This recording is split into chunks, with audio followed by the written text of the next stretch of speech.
Ahora sé que el lugar que me encerró fue el único que me oyó sin interrumpirme. Gabriel recibió una llamada desde un número desconocido. No respondió, pero el buzón grabó lo siguiente: el pasillo ya no es un lugar, es un modo, y los modos no se cierran, se contagian. Esa madrugada, la última, fue la más extraña, porque por primera vez el edificio habló. No con voces, no con golpes, no con símbolos, con estructura. El ala oeste se alargó. 2 técnicos midieron, compararon con días anteriores. El pasillo, cerrado por placas, ahora medía 27 centímetros más, sin obras, sin modificaciones. Solo creció, como si estuviera haciendo espacio, para algo o para alguien. El sensor sísmico detectó una vibración, no subterránea, no tectónica, orgánica. Un solo golpe medido, preciso, como si algo abajo hubiese apoyado una mano, y sobre el panel de acero la huella apareció. No visible, no marcada, calórica, un rastro de calor, con forma de palma. Dedos delgados, centrados, y en el centro una palabra escrita en la condensación del metal: estoy. Nadie sabe si fue Manuel, o si lo que fue Manuel ha dejado de serlo. Pero lo cierto es que algo, alimentado por la espera, la memoria, los intentos de olvido, ya no quiere ser suprimido. Y lo más inquietante es que ya no necesita presentarse, porque la habitación fue real, la libreta fue real, la voz fue real. Pero ahora, lo que se mueve ya no está en el edificio, es el edificio. Y lo que busca, lentamente, sin violencia, sin palabras, es que aprendamos a habitarlo. El 8 de septiembre, la tensión en el aire era física, literalmente. El edificio entero parecía más denso. No en temperatura, ni en ruido, ni en movimiento. En algo más primario, el peso del espacio. Caminar por el ala oeste era como moverse bajo agua. Las pisadas eran más lentas, el eco se deformaba, y hasta la luz, reflejada en los azulejos, parecía haber perdido dirección. A las 9:10, un inspector municipal, enviado a verificar los anclajes de las placas de acero que cubrían la sección sellada, decidió retirar por unos segundos una plancha oxidada para acceder al soporte detrás. La desplazó apenas 10 centímetros, solo eso. Del otro lado no encontró muro, no pared, no yeso. Oscuridad, sólida, una cavidad completamente negra, de la cual emergía un silencio tan profundo que parecía tener textura. No se veía fondo, no se sentía corriente de aire. Pero él, el inspector, 62 años, excombatiente en misiones humanitarias, habituado al encierro, al miedo, a lo imprevisible, dijo después una sola frase. No era un hueco. Era como si alguien me estuviera esperando. El hueco fue tapado de inmediato, pero la imagen quedó registrada en su móvil. Un video breve. 8 segundos. En él se ve cómo la linterna alumbra hacia adentro. Y en un fotograma específico, el sexto, un parpadeo. Una figura alta, demasiado delgada, aparece al fondo, apenas iluminada, de pie, quieta. De espaldas, como si estuviera observando. Una puerta que aún no se había abierto. Esa misma tarde Carmen volvió a soñar. Esta vez no en su casa, ni en un escenario difuso. Soñó con la habitación. Estaba vacía. Pero algo había en las paredes, frases escritas al revés, como si se hubiesen grabado desde el otro lado del muro. Ella no podía leerlas, pero sí sabía lo que decían. Y al despertar, escribió una sola oración en su cuaderno de notas. Papá no está atrapado. Papá es el lugar que lo sostuvo y ahora quiere sostener a otros. A las 20:47, un corte de luz afectó solo el perímetro del edificio. Solo ahí. Ninguna otra manzana, ningún otro transformador. En la oscuridad, los sensores térmicos continuaron activos y registraron un desplazamiento. Lento, medido. de una forma humanoide, que cruzó desde la sala 3 hasta el ala oeste, atravesando lo que ya no era pasillo, sino línea de tiempo. Un técnico, tras revisar el registro, hizo un comentario que nadie entendió del todo. No camina. ¿Qué hace? Entonces, repite. La frase caló hondo, porque esa era la clave. No se trataba de una aparición, ni de una presencia, sino de un fragmento del pasado que se había quedado repitiendo su forma hasta volverse real.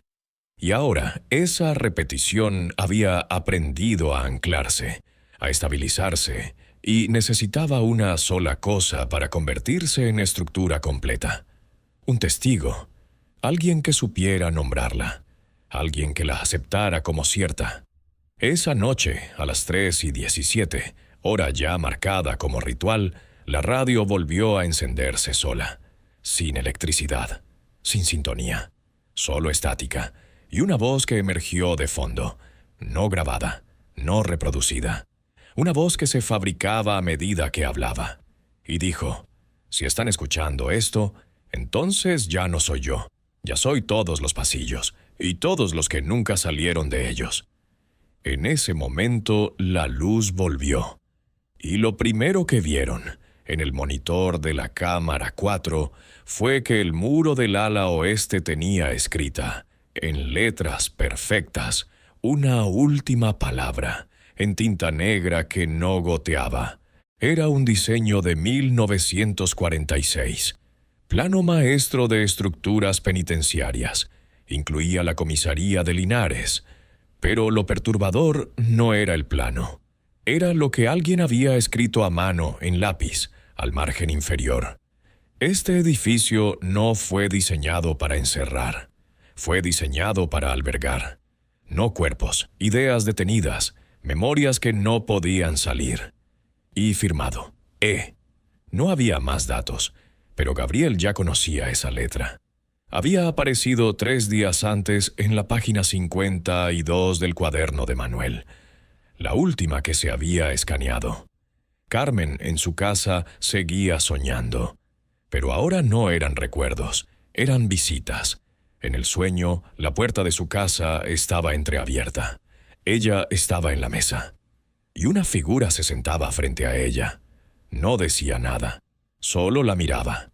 Y sobre la mesa, una libreta, idéntica a la que había escrito su padre. Pero esta vez era ella quien debía escribir. Al despertar, tenía una frase anotada en su mano, con bolígrafo, con su propia letra. Papá quiere que continúe lo que él empezó. No a escribir, a sostener. Porque lo que no se sostiene, se cae, y esto no puede caer.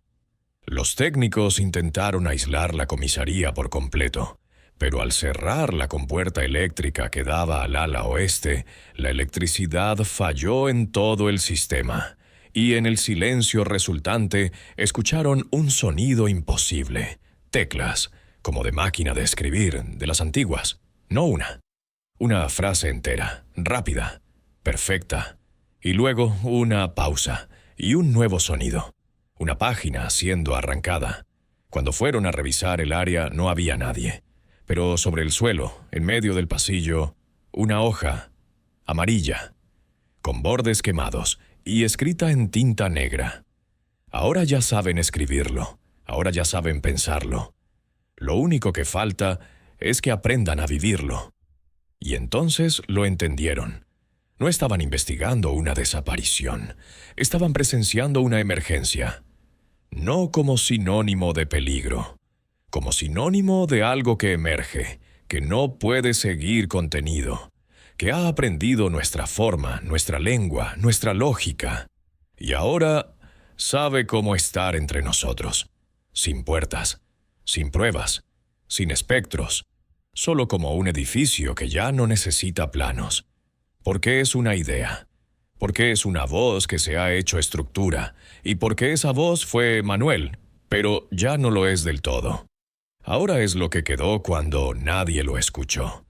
Y lo que escuchamos ahora es eso, la forma que el silencio ha decidido tomar.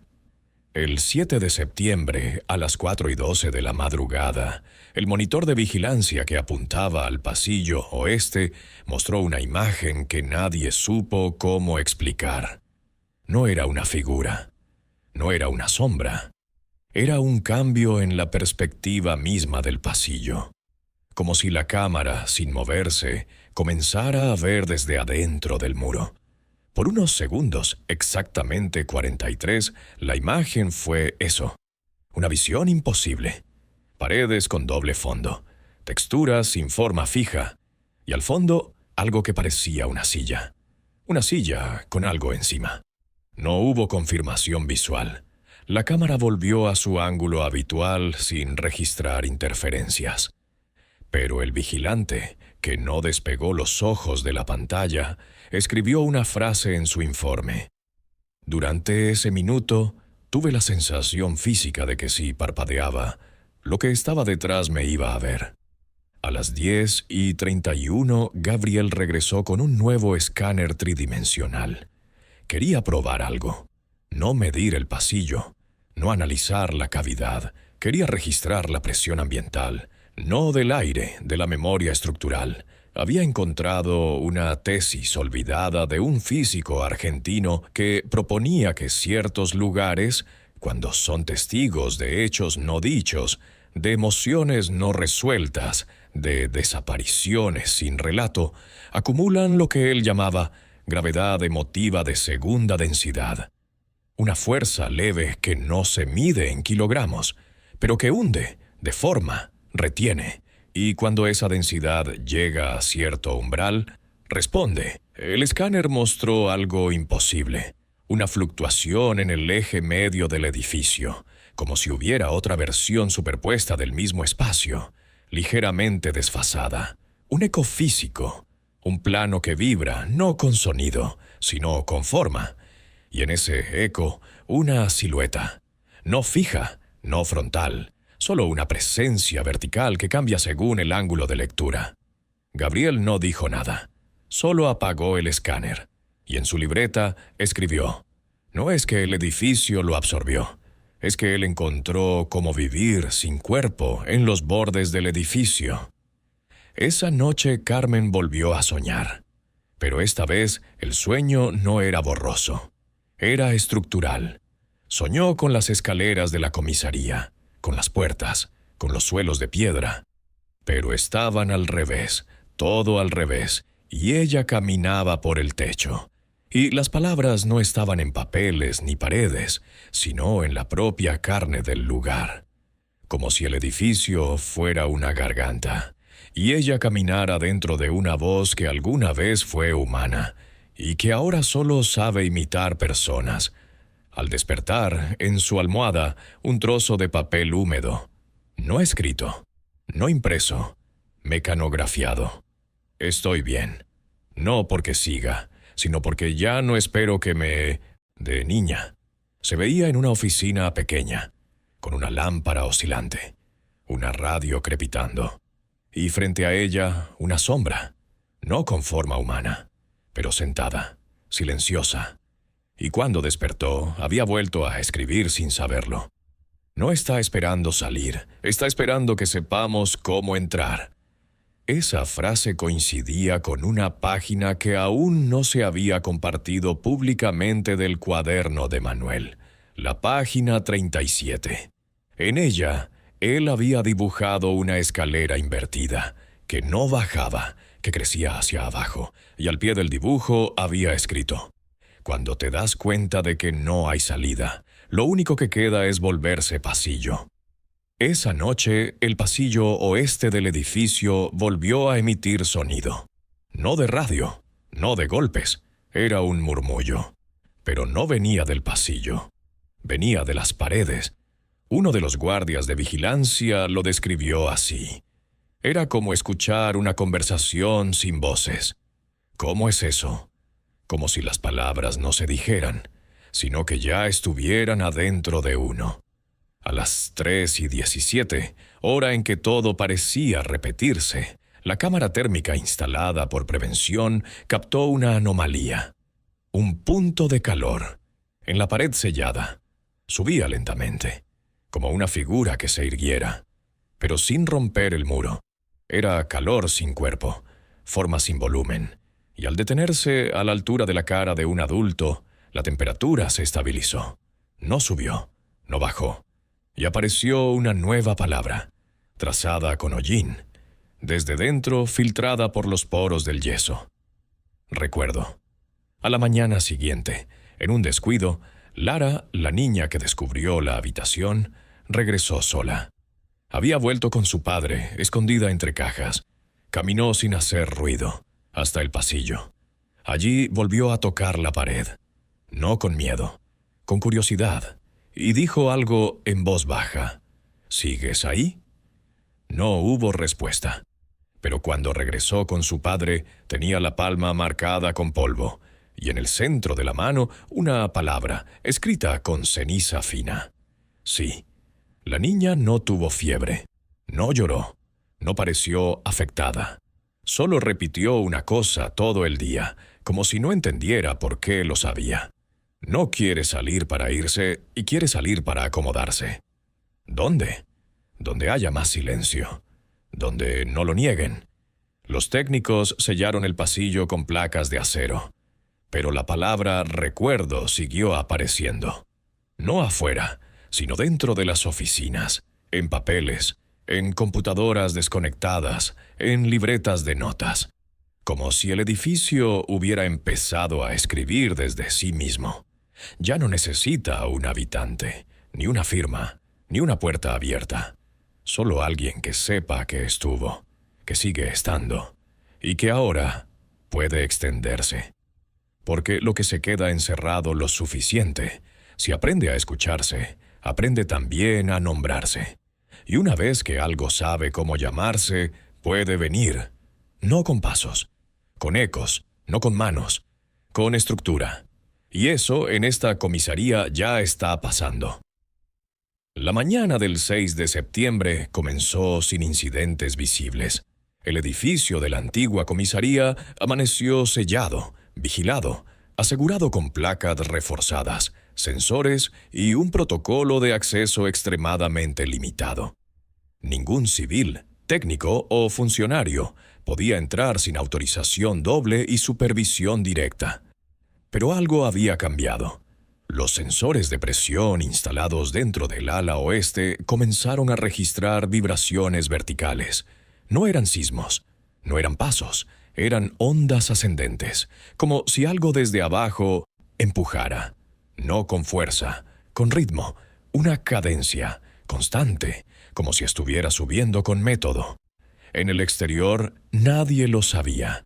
Pero dentro, en las paredes interiores, aparecieron 3 símbolos nuevos, no pintados, no grabados, manchados, oscurecidos por humedad, pero con trazos precisos, círculos concéntricos incompletos, con líneas que descendían y luego se interrumpían. Cuando Gabriel fue llamado a analizarlos, reconoció la figura. No era un lenguaje antiguo, tampoco un dibujo infantil. Era un mapa de descenso. Lo había visto antes, en infraestructuras hidráulicas subterráneas, en ciertos planos soviéticos de los años 60. Pero aquí no indicaba drenaje. ¿Qué señala?, le preguntaron. No señala. Entonces, insinúa. Ese mismo día, una carta llegó al ayuntamiento sin remitente, mecanografiada, con sobreinterior de papel cebolla, sin dirección, sin fecha. El texto era corto, 5 líneas. La estructura ya no está esperando. La estructura ya entiende. Porque al ser recordada, al ser nombrada, se ha convertido en función. Adjunta a la carta venía una foto. En blanco y negro, de 1983. Se ve a Manuel Esquivel en la sala de espera número 3. Solo punto, pero al fondo, en la sombra, se ve otra figura, apenas delineada, demasiado alta, demasiado recta, de pie en la esquina, y lo imposible, esa figura no estaba en el negativo original. Esa noche, Gabriel recibió un mensaje cifrado de una colega de patrimonio urbano que trabajaba en Sevilla. Había recibido un archivo sin nombre, sin extensión, dejado en su escritorio. Cuando lo abrió, solo encontró una imagen, un plano arquitectónico. Mantener registro en pasillos cerrados. La funcionaria hizo una foto con el móvil. Envió el archivo por correo a su supervisor. Pero el mensaje no llegó. Nunca salió. Cuando volvió a buscar el expediente, ya no estaba. Ni el documento, ni el archivador, ni siquiera el cajón. Solo quedaba la marca rectangular en el suelo y un leve olor a plástico derretido. Ese mismo día, los ingenieros que inspeccionaban la cavidad inferior, el espacio que el georradar había detectado bajo la habitación secreta, iniciaron una microperforación desde el sótano. Querían introducir una cámara flexible, explorar el hueco, descartar irregularidades. La cámara descendió 4,7 metros, pasó por una capa de hormigón, luego por una estructura hueca, y finalmente algo que no pudieron clasificar. Era superficie, pero no era roca, ni cemento, ni tierra. Era lisa, casi orgánica, y ligeramente cóncava. Y cuando la linterna del cable iluminó esa superficie, lo vieron. Una marca, un nombre, escrito desde dentro. M. Escabel. Faltaban letras, pero estaba claro. Y lo más perturbador fue lo que vino después. Un año. Número de la cámara. Desde afuera. Como si algo se hubiera acercado a la lente. Y en el audio, un golpe seco. Solo uno. Seguido de un murmullo ininteligible. Y luego, silencio total. La señal se perdió. La cámara dejó de transmitir. Cuando la extrajeron, el cable estaba limpio, sin barro, sin humedad, solo doblado, como si alguien lo hubiese sujetado con cuidado. Esa noche Carmen tuvo un sueño. No lo supo de inmediato. Solo al despertar y ver que había escrito algo con su propia letra en el cuaderno de la mesilla.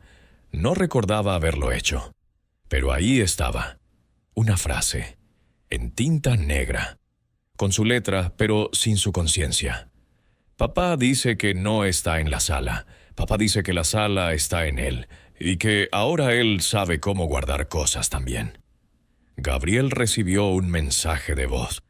Número desconocido. Voz distorsionada, pero con palabras que reconoció. Este edificio no tiene sótano, tiene niveles, y en cada nivel hay una versión de lo que no se quiso entender. La frase coincidía exactamente con una línea del cuaderno de Manuel, nunca publicada. Y al final del mensaje, una risa. Baja, no burlona, reconocible. Porque era la risa de un hombre mayor, la risa de alguien que se contuvo durante años. Y al fin ya no tenía que hacerlo. A la mañana siguiente, la cinta de seguridad en el pasillo principal había sido movida. Nadie reconocía haberla tocado, pero en la pared reapareció una marca, trazada en grafito. Una espiral, muy leve, con una línea descendente, y en el centro otra palabra, entrada. No era una indicación, ni una amenaza, era un aviso, porque algo, desde algún lugar dentro del edificio, había comenzado a dibujar su propio mapa, su propia memoria. Y lo estaba haciendo con nuestras palabras, con nuestras reglas, con nuestra forma de pensar. Y eso significaba que ya no estábamos observando el fenómeno. Éramos parte de él.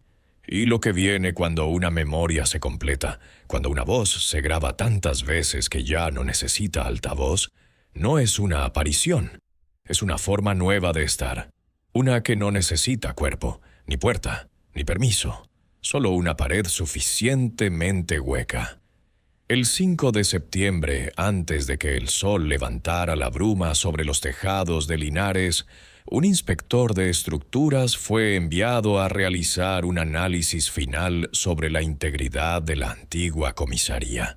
Iba con una orden directa: cerrar el lugar, documentar grietas, confirmar que no había peligro físico. Estaba advertido, pero no creía en historias.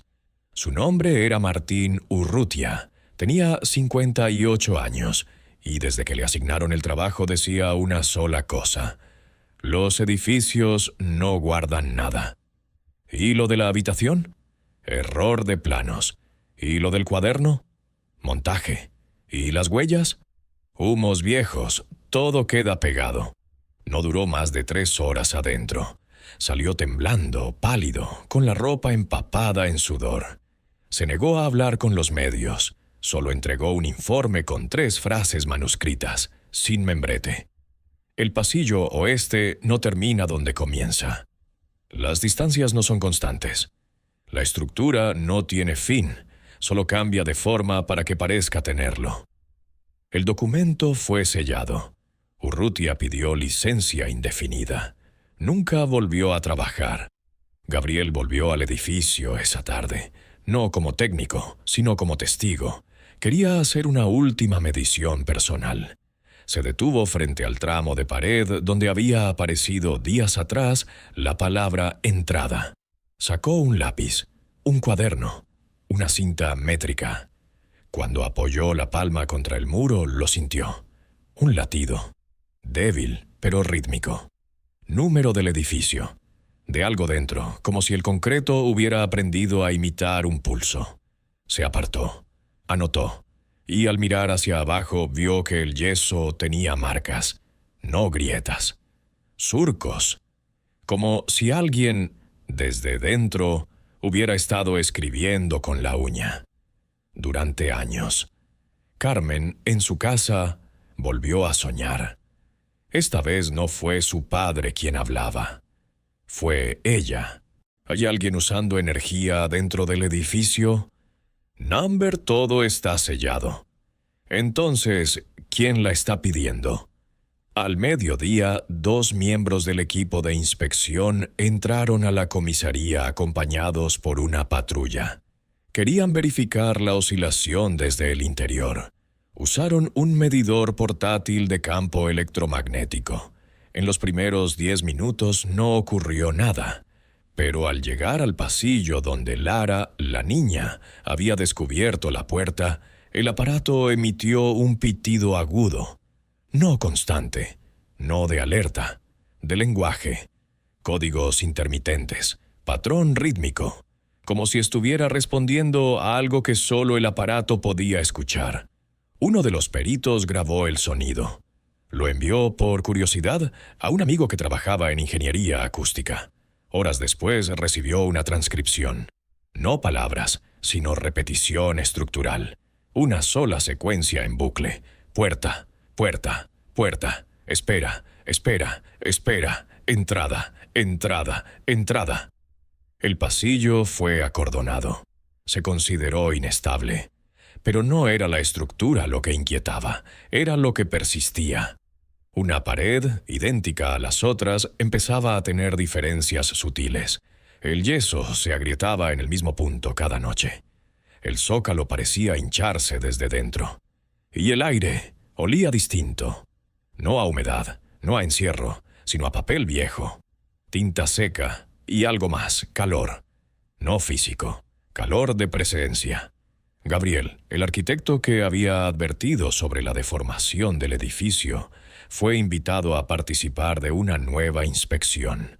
Recorrió los mismos pasillos, midió los mismos tramos, y a la altura del punto en que la niña encontró la puerta se detuvo.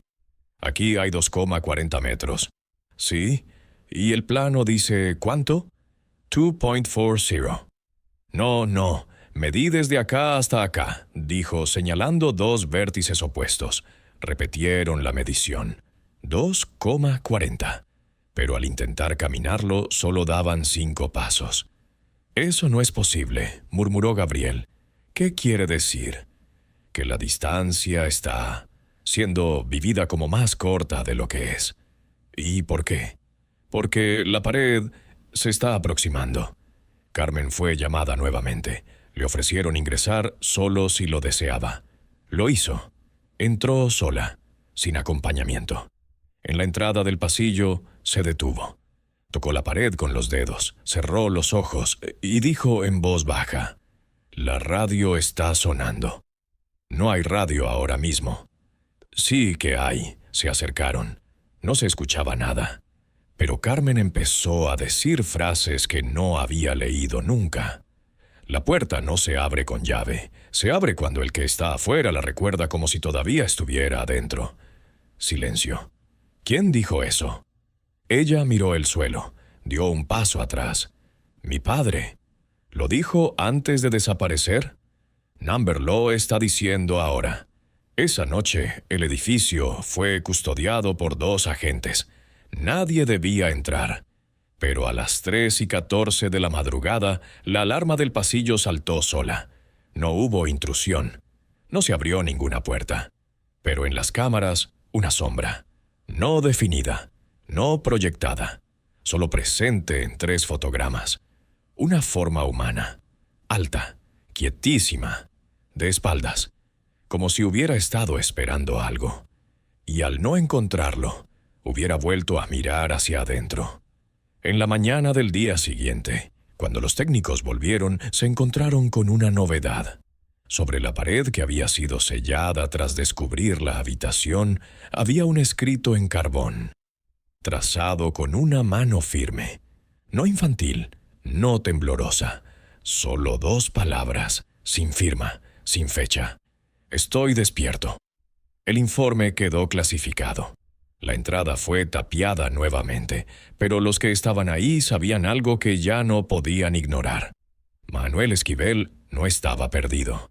Y quizás ya ni siquiera estaba solo, porque si el edificio había aprendido a imitar su voz, a repetir sus frases, a expandirse con sus pensamientos, entonces tal vez no era Manuel quien seguía allí. Tal vez era el edificio el que había empezado a hablar con su voz. Y lo peor no era que siguiera hablando. Lo peor era que por primera vez estaba empezando a ser escuchado. El 3 de septiembre, a las 7:12 de la mañana, una funcionaria del área de patrimonio, enviada a levantar un inventario del mobiliario de la vieja comisaría, pidió acceso a una sala olvidada en el ala oeste del edificio. Era una oficina antigua, cerrada desde mediados de los años 90. Nadie la usaba, nadie la reclamaba. Al entrar, lo primero que notó fue el olor. No a polvo, no a humedad, o papel quemado. En la esquina del cuarto, al lado de una vieja máquina de escribir Olimpia, había un archivador metálico. Uno de los cajones estaba ligeramente abierto. Dentro, fichas de detenidos, nada fuera de lo común, excepto por un expediente sin número, sin etiqueta, con la tapa rota. Y dentro, una hoja doblada a la mitad, escrita a máquina, con un encabezado incompleto. ESQ, Bellman, el año. Estado. En circulación interna. Eso no era un término legal. No existía en ningún manual, no en la policía, no en justicia, no en ningún sistema. Pero al pie del documento, en tinta roja, una anotación a mano. A una celda, pero sin custodia. A un pasaje, pero sin salida.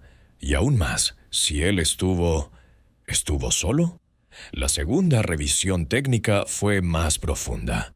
Usaron georradar. El aparato emitía señales de eco para mapear el interior de los muros. El edificio, de más de un siglo, estaba lleno de compartimentos olvidados, pero había un dato imposible de ignorar. Bajo la habitación oculta, el radar detectó otra cavidad, más profunda, sin comunicación vertical, sin acceso. Un técnico la definió así: un pulmón de piedra, sin aire, pero hueco. Gabriel Camón, un arquitecto especializado en estructuras anómalas, fue traído desde Málaga. Analizó los planos, caminó el edificio, midió las paredes con su propia cinta. Al final del segundo día dejó un informe escrito a mano que nadie quiso firmar. Este edificio no está mal construido. Está construido para deformarse. Las simetrías no son exactas. Los pasillos no vuelven a donde deberían. Hay un desfase de 17 centímetros en el eje norte, como si una parte del edificio estuviera huyendo de otra. Mientras tanto, Carmen, la hija de Manuel, ya una mujer mayor, fue informada del hallazgo. La llevaron al cuartel de la Guardia Civil en Úbeda. No le mostraron la habitación, pero sí el cuaderno. Lo abrió con manos secas. No lloró. Tampoco preguntó cómo lo habían encontrado. Solo leyó durante 20 minutos, página por página, sin saltarse una sola línea. Al llegar a la página 11, se detuvo, dobló el cuaderno, cerró los ojos. Esto lo escribió mi padre. ¿Está segura? Sí, por la letra. Number. Entonces, levantó la vista y dijo, sin temblor, porque esto que está aquí, ya me lo había dicho. ¿Qué significaba eso? Que algunas frases del cuaderno no eran nuevas para ella, que Manuel las había pronunciado en voz alta antes de desaparecer. Hay sitios que se quedan con vos aunque los dejes. El hormigón viejo escucha mejor que la gente. Si alguna vez no vuelvo, es porque encontré el hueco. Carmen pensó que eran desvaríos de viejo, sombras de la guerra, ruidos internos, pero ahora entendía que no eran metáforas, eran coordenadas. Los análisis del papel dieron otro dato imposible. Las últimas 5 páginas del cuaderno habían sido escritas con tinta fresca, no envejecida, no corroída por el tiempo, y las fibras del papel no mostraban señales de antigüedad extrema. La tinta tenía entre 3 y 6 meses, y la letra había cambiado levemente, más lenta, más cuidadosa. El forense de documentos lo dijo claro. Las primeras páginas son de 1983. ¿Y las últimas? De 2013. Silencio. Está diciendo que alguien escribió desde dentro hace pocos meses. Estoy diciendo que no dejó de escribir. ¿Y cómo se sobrevivió 30 años? Yo no he dicho que haya sobrevivido. La última página decía, estoy sentado. La radio suena. A veces escucho que caminan arriba. Sigo escribiendo porque es lo único que me mantiene recto. Cuando dejo de escribir, siento que la habitación cambia, se estira, como si intentara doblarme. Y abajo una línea más, tinta más oscura, sin temblor, sin duda. No sé si me fui, o si el edificio ya está escrito conmigo adentro. Esa noche el edificio fue sellado. No por seguridad estructural, no por preservar la escena, sino por miedo. Porque uno de los operarios que había entrado a revisar la ventilación reportó algo que, al principio, fue considerado una alucinación por estrés, pero que repitió palabra por palabra al día siguiente. Estaba dentro del falso conducto. ¿Y? Escuché pasos. ¿De quién? No sé. ¿Arriba? Number. ¿Abajo? Number. Entonces, y con la voz más baja dijo, los escuché desde dentro de la pared, detrás mío. Pero la pared era lisa, y no había nadie, solo una voz que decía, no soy la voz, soy lo que la pared aprendió a repetir. Y entonces todos comprendieron. Manuel no quedó atrapado. No fue ocultado. Ni siquiera desapareció. Fue absorbido por un lugar que con los años había empezado a tener su propio idioma, su propia voluntad, su propia forma de retener, lo que no debía olvidarse, lo que no podía salir, y lo que por alguna razón había decidido mostrarse ahora. El 1 de septiembre, a las 6:03 de la mañana, un operario del servicio eléctrico local detectó una anomalía menor en el sistema de distribución que alimentaba la vieja comisaría. No era un cortocircuito, ni una pérdida de voltaje. Era una oscilación, casi imperceptible, como si algo dentro del edificio encendiera y apagara una fuente de energía de manera rítmica, en intervalos de 43 segundos. La frecuencia exacta coincidía con la señal de radio en AM 630, la misma frecuencia en la que, según el cuaderno, Manuel escuchaba estática todos los días, la misma frecuencia que al colocarse en uno de los viejos receptores encontrados en la habitación producía un zumbido suave, casi hipnótico. El técnico llamó a su supervisor. Este, en lugar de enviar un informe, se presentó en el lugar. Llevaba años trabajando con estructuras eléctricas urbanas. Lara, que solía acompañarlo por las tardes mientras él recorría el edificio con su linterna. A ella no le molestaba el polvo, ni el olor a yeso húmedo, ni los techos altísimos. Jugaba en silencio, inventaba historias en voz baja, se escondía entre cajas y leía carteles oxidados como si fueran pistas de un cuento escondido. El 27 de agosto, a las 17:42, Lara desapareció durante 11 minutos. Ramírez, al no verla, entró en pánico. Gritó. Buscó en escaleras, pasillos, en el antiguo calabozo. Cuando por fin la encontró, estaba de pie frente a una pared sin pintar, al fondo de un corredor clausurado con cinta roja. El yeso estaba quebrado. Había un hueco a la altura de su pecho, y detrás del hueco, una rendija de metal oxidado. «Papá, hay una puerta». «¿Qué?» «Una puerta dentro de la pared». La empujaron. La bisagra crujió. Se abrió. Lo que vieron fue una habitación cuadrada, sin ventanas, sin ventilación. 3 metros por 3, sin muebles. Solo una silla metálica pegada a la pared, una cama de hierro sin colchón, una radio portátil, antigua, de esas que usaban pilas grandes, encendida con estática baja. Y en el suelo, al centro, un cuaderno negro, limpio, sin polvo, como si alguien lo hubiera dejado ahí hacía minutos. Ramírez salió corriendo. Volvió con 2 policías del destacamento próximo. Revisaron la habitación. Tomaron fotos. Acordonaron el lugar. Nadie entendía nada. Cuando abrieron el cuaderno, lo primero que leyeron fue una frase escrita en tinta azul desvaída. «No sé cuántos días llevo aquí, pero el edificio ya no es el mismo». Firmado M. Esquivel. La noticia no tardó en circular. La policía no sabía cómo filtrarla sin provocar pánico ni ridículo. La prensa local titubeó. El titular de habitación secreta encontrada en vieja comisaría no despertó interés hasta que alguien, nadie sabe quién, compartió la imagen del cuaderno en redes sociales. Con fecha, firma y una frase. Si esto es verdad, el hombre lleva 30 años ahí adentro. El caso de Manuel Esquivel fue reabierto esa misma semana. La primera inspección forense fue precisa. La habitación no aparecía en ningún plano. No era un cuarto de calabozo, ni un archivo, ni una sala de interrogatorio. Los arquitectos del ayuntamiento dijeron que esa sala no podía existir.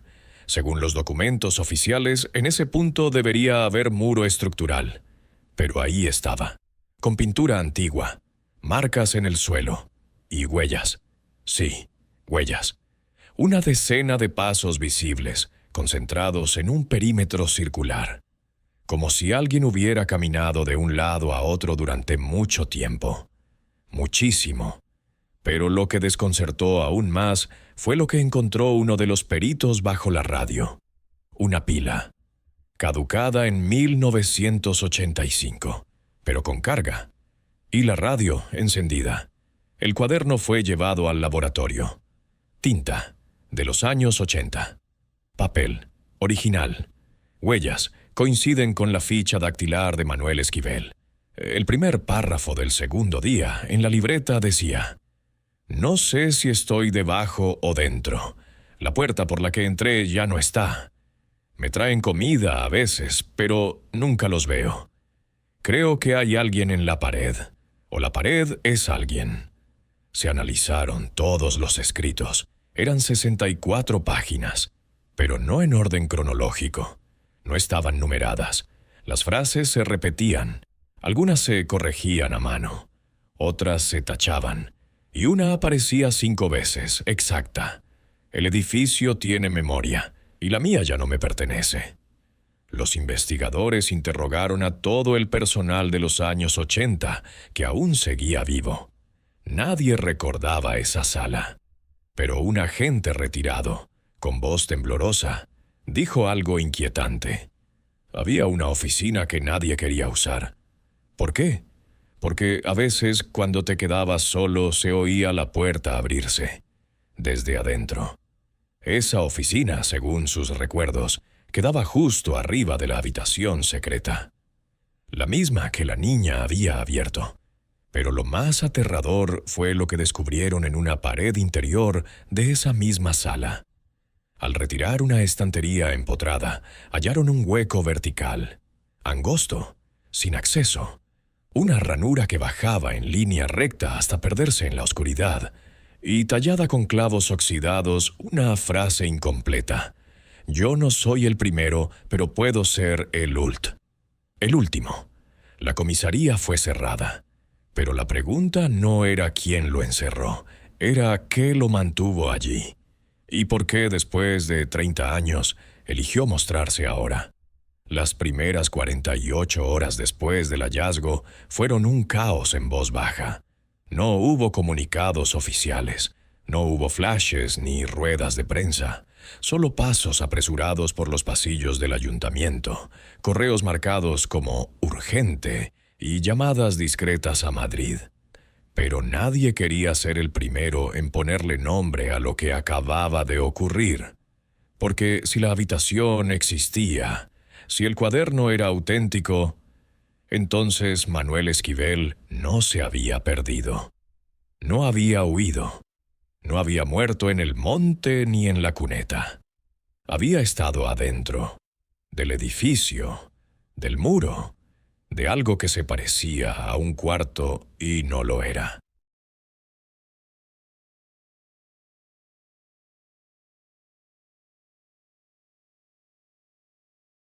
Lara, que solía acompañarlo por las tardes mientras él recorría el edificio con su linterna. A ella no le molestaba el polvo, ni el olor a yeso húmedo, ni los techos altísimos. Jugaba en silencio, inventaba historias en voz baja, se escondía entre cajas y leía carteles oxidados como si fueran pistas de un cuento escondido. El 27 de agosto, a las 17:42, Lara desapareció durante 11 minutos. Ramírez, al no verla, entró en pánico. Gritó. Buscó en escaleras, pasillos, en el antiguo calabozo. Cuando por fin la encontró, estaba de pie frente a una pared sin pintar, al fondo de un corredor clausurado con cinta roja. El yeso estaba quebrado. Había un hueco a la altura de su pecho, y detrás del hueco, una rendija de metal oxidado. «Papá, hay una puerta». «¿Qué?» «Una puerta dentro de la pared». La empujaron. La bisagra crujió. Se abrió. Lo que vieron fue una habitación cuadrada, sin ventanas, sin ventilación. 3 metros por 3, sin muebles.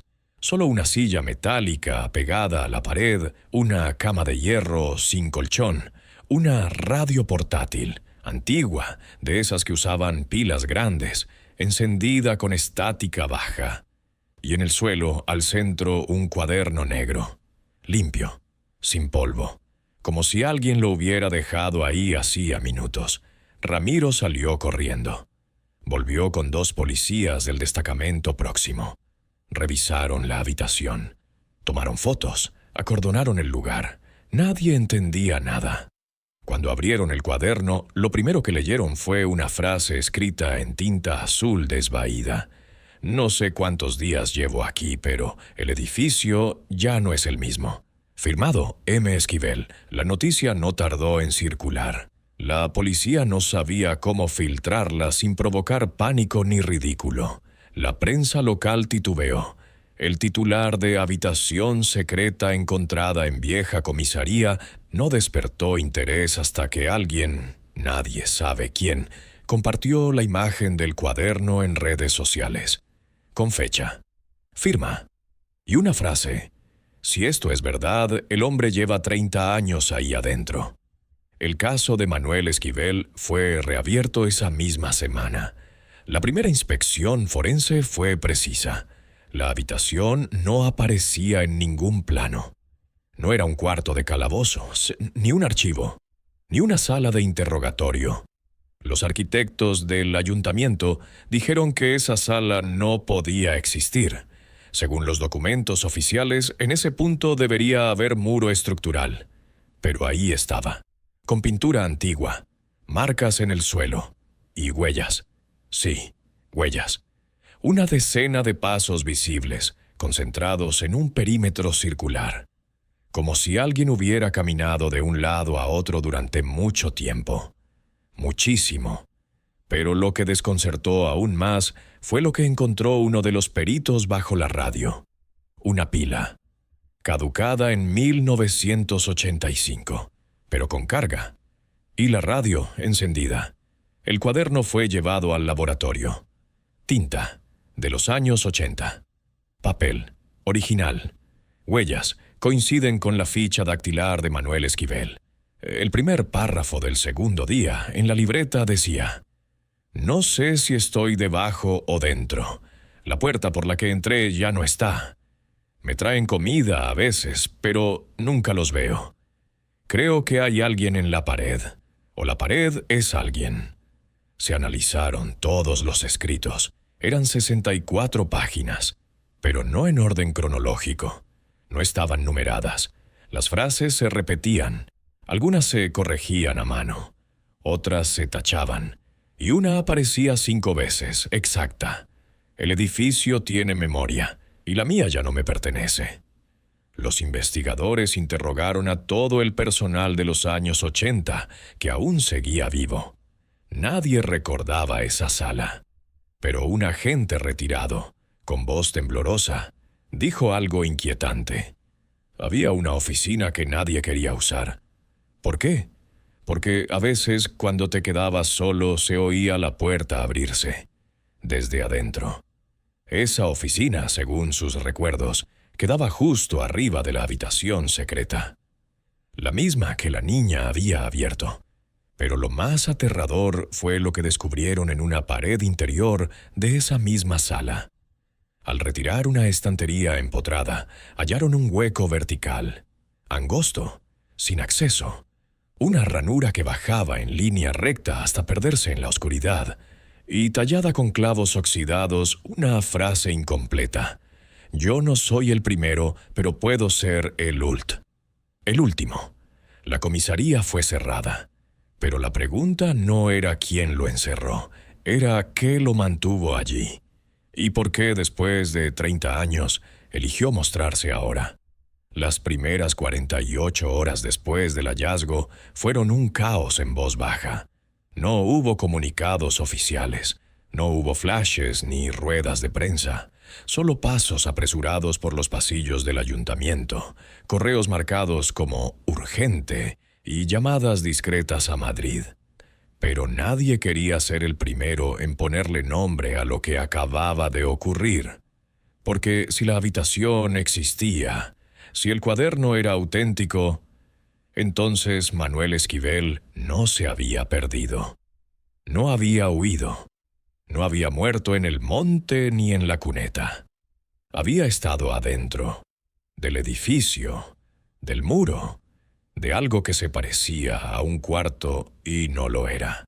La mañana del 14 de junio de 1983 comenzó como cualquier otra en Linares.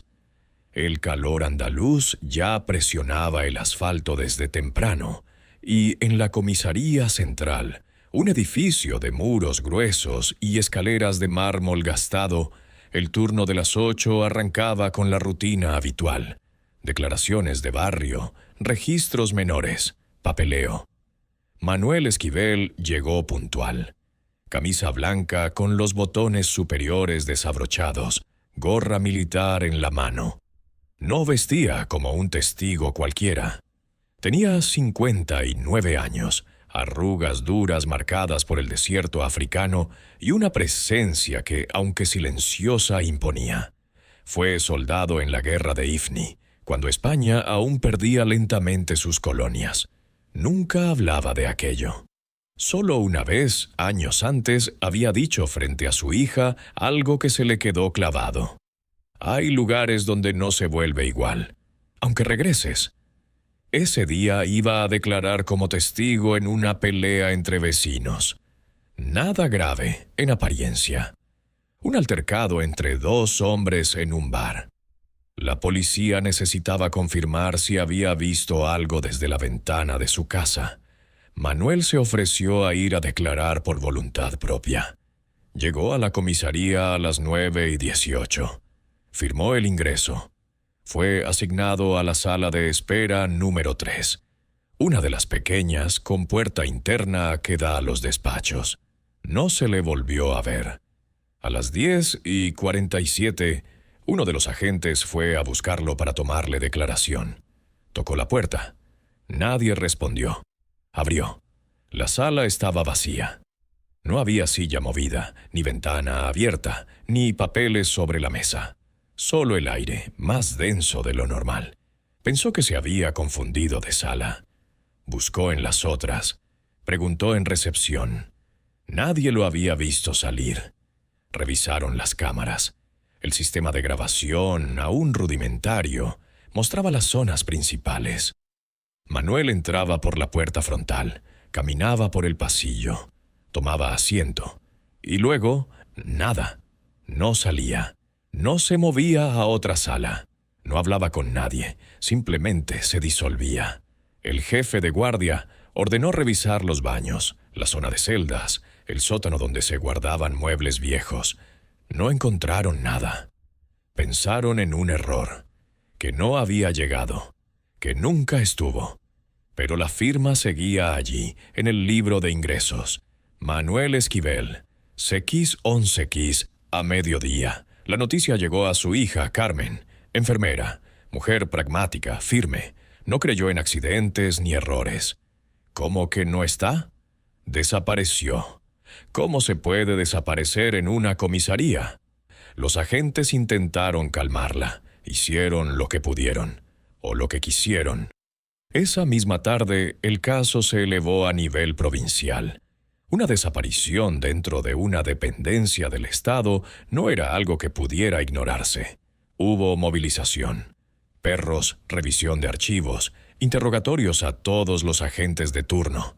Pero los días pasaron, y no hubo rastros, ni una huella, ni una prenda, ni una cámara que lo mostrara salir, ni una voz que lo recordara más allá del ingreso.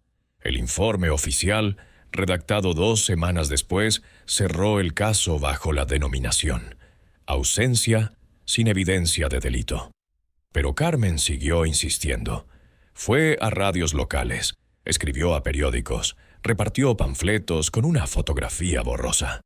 Manuel en 1976, frente a una verja, con un cigarrillo apagado en la boca. Nadie respondió. En diciembre de ese año, la comisaría fue parcialmente renovada. Pintaron de blanco las paredes, cerraron un par de oficinas. Algunos pasillos quedaron clausurados por reformas estructurales. Carmen pidió acceso. Se lo negaron. Presentó un recurso judicial. Nunca obtuvo respuesta. Un día, al salir del juzgado, un agente retirado se le acercó. «Tu padre no se fue. ¿Y dónde está?» Él decía que el edificio tenía huecos. ¿Huecos? Huecos donde lo que no se dice se queda. Nunca lo volvió a ver. Con el tiempo, el expediente fue archivado. El nombre de Manuel se sumó a la lista de desaparecidos no esclarecidos. Un veterano olvidado por una guerra que ya no importaba y por un país que nunca supo qué hacer con sus retornados. Pero Carmen, incluso ya mayor, seguía repitiendo una frase cada vez que alguien sacaba el tema. A mi padre no se lo tragó la tierra. Fue el edificio el que lo hizo callar. Y durante 30 años, esa frase pareció una metáfora, hasta que una niña de 9 años pateó una pared hueca y encontró lo que no debía existir aquel verano de 2013. El edificio de la vieja comisaría de Linares estaba en obras.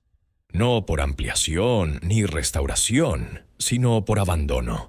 Algunos sectores habían sido cerrados por humedad, otros vaciados para hacer sitio a oficinas municipales. Se trataba de una reconfiguración lenta y sin rumbo, marcada más por la burocracia que por la intención. Nadie tenía un plano confiable. Los antiguos estaban incompletos y los nuevos, a menudo, contradictorios. Algunos pasillos parecían haber sido tapiados, otros abiertos sin justificación. Nadie preguntaba demasiado. Ramiro Ortega, uno de los nuevos conserjes temporales, fue asignado al turno de mantenimiento. Hombre tranquilo, viudo, con una hija de 9 años,